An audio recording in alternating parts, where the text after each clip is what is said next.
बिस्मिल्लाहिर्रहमानिर्रहीम। अस्सलामुअलैकुम। मेरा नाम मोहम्मद इरफान शाकिर किसान टिप्स चैनल के साथ हाज़िर हूँ। आज हम आड़ू की कटिंग के हवाले से आपसे चंद मशवराजात शेयर करूँगा, जिसमें बहुत सारे यूट्यूबर जो आड़ू की कटिंग के बारे में बताते हैं वो कंफ्यूज कर देते हैं अपने ज़िम्मेदार हज़रात को, बागबान हज़रात को, कि इस तरह कटिंग होनी चाहिए, इस तरह कटिंग होनी चाहिए। तो आज हम आपको इन तमाम डाउट्स को क्लियर करते हुए एक आसान सी टिप्स में आड़ू की कटिंग करने के हवाले से तमाम आगाही देंगे, क्योंकि आड़ू और इसके साथ जितने भी पतझड़ वाले पौधे होते हैं उनकी जो शाख तराशी ज़रूरी होती है।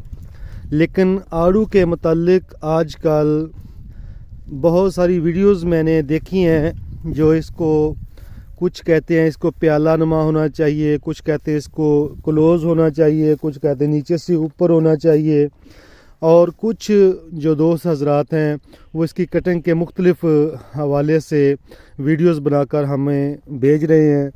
वो उनकी वीडियोस बिल्कुल ठीक हैं, हर इलाके के हिसाब से, हर स्ट्रक्चर के हिसाब से, और हर जो आपने फील्ड लगाया उसकी पमैश के हिसाब से, उसकी डायनेस्टी के हिसाब से उनकी तमाम वीडियोस बेहतरीन होती हैं।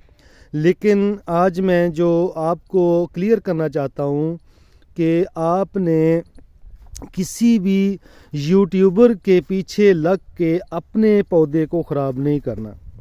सबसे पहले आपने देखना है उसकी बातों में कि वो किस हाई डायनेस्टी में काट रहा है, किस डायनेस्टी में काट रहा है, हाई डायनेस्टी में है या फ्री पमैश में है उसका पौधा, या उसके पौधे का स्ट्रक्चर क्या है, वो पहले साल का पौधा काट रहा है या पुराना पौधा काट रहा है। ये दो तीन चीज़ें नोट करने वाली होती हैं जो हम नहीं करते, और हम सिर्फ उनकी बातें सुनकर अपने पौधे को शुरू कर देते हैं काटना, और फिर परेशान होते हैं कि हमने ये क्या कर लिया। तो आज हम आपको एक पौधा काट कर भी दिखाएंगे। तो उसके साथ साथ मैं आपको बता दूं कि बहुत सारे दोस्त इसकी जो कहते हैं कि प्याला नुमा शेप होना चाहिए, तो भाई बिल्कुल होनी चाहिए। ये देखें, ये मैंने एक पौधा बनाया है, ये बिल्कुल उसी तरह इसका सेंटर बिल्कुल खाली कर दिया। ये मेन तना था, इसको मैंने काट दिया, और राउंड की जो शाखें हैं वो तमाम प्याला नुमा शो कर रही हैं। लेकिन भाई हर पौधा इस तरह नहीं हो सकता। ये तो नहीं है कि आप प्याला नुमा बनाते बनाते अपना पौधा ही ख़त्म कर लें। ये ज़रूरी नहीं है कि आपका पौधा हर पौधा प्याला नुमा हो। अगर कुछ पौधे ऐसे मिल जाएं आपको जो अंदर से बिल्कुल खाली हो जाएं और राउंड की शाखें आपके पास मौजूद हों, तो उसको प्याला नुमा बना लें। लेकिन अगर आपके पास इस तरह पौधा हो, वो अंदर से आप उसको ख़त्म करने के चक्करों में अपनी साइड वाली शाखें भी खो दें, तो उसको प्याला नुमा ना बनाएं। लेकिन असल जो मकसद है वो है इसको अंदर से खाली करना, इसके अंदर रश ना हो, ताकि कोई पेस्ट, कोई भी बीमारी इसके आप ऊपर अटैक ना कर सके। अगर आपका पौधा इस तरह है तो ये प्याला नुमा तो नहीं बना। अगर हम इसको प्याला नुमा बनाना चाहें तो कैसे बनाएं? इसकी तो शाखें ही उस तरह नहीं है। लेकिन हमने क्या किया, इसको सेंटर से खाली कर दिया, और ये छोटी छोटी शाखें इसको आगे से हल्की हल्की ट्रिमिंग कर दी, और ये फलदार शाखें इसको छोड़ दिया, और जो गैर ज़रूरी शाखें थी उनको काट दिया। और नीचे जो हमने देखा, इसमें जो नीचे से आने वाली शाखें वो भी हमने ख़त्म कर दी।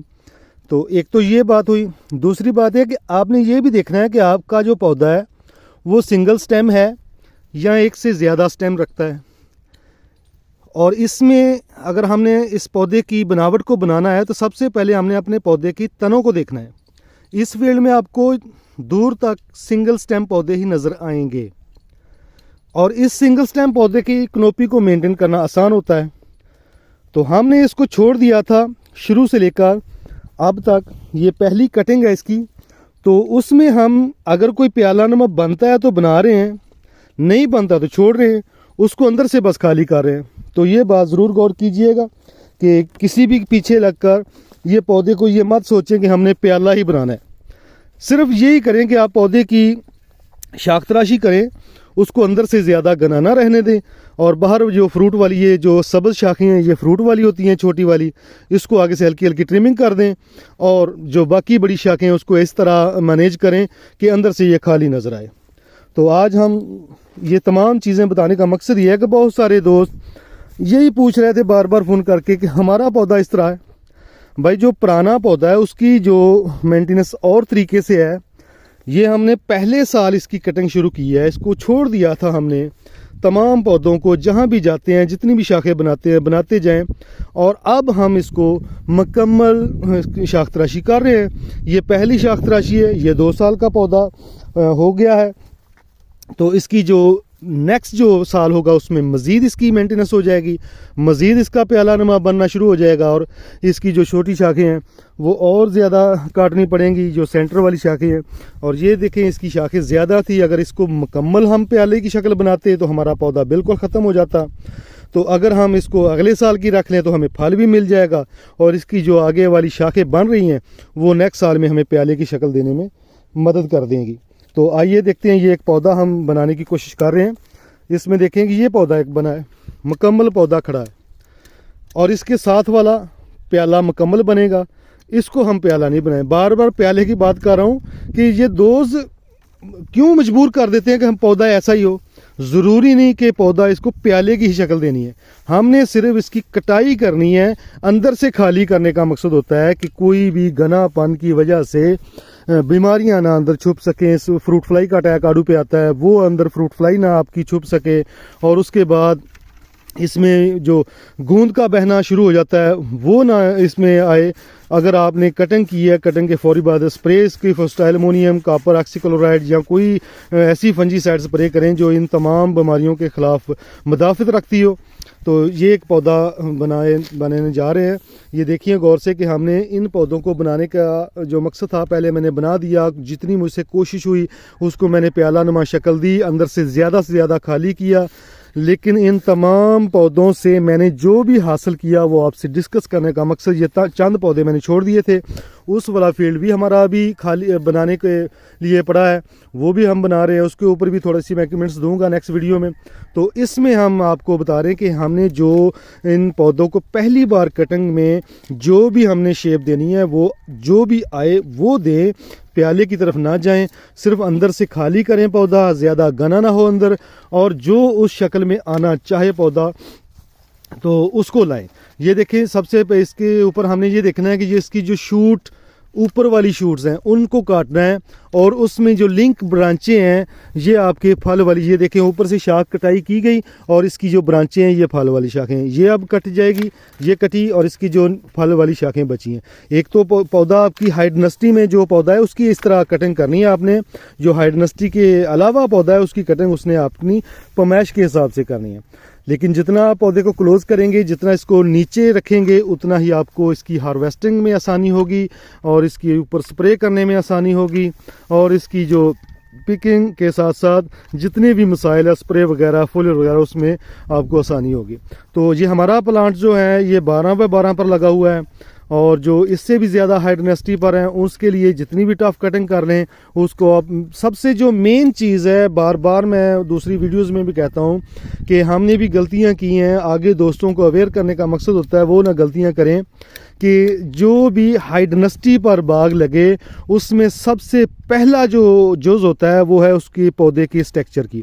पौधे के स्ट्रक्चर में मेन चीज़ होती है हमने सिंगल स्टेम लेना है पौधे को।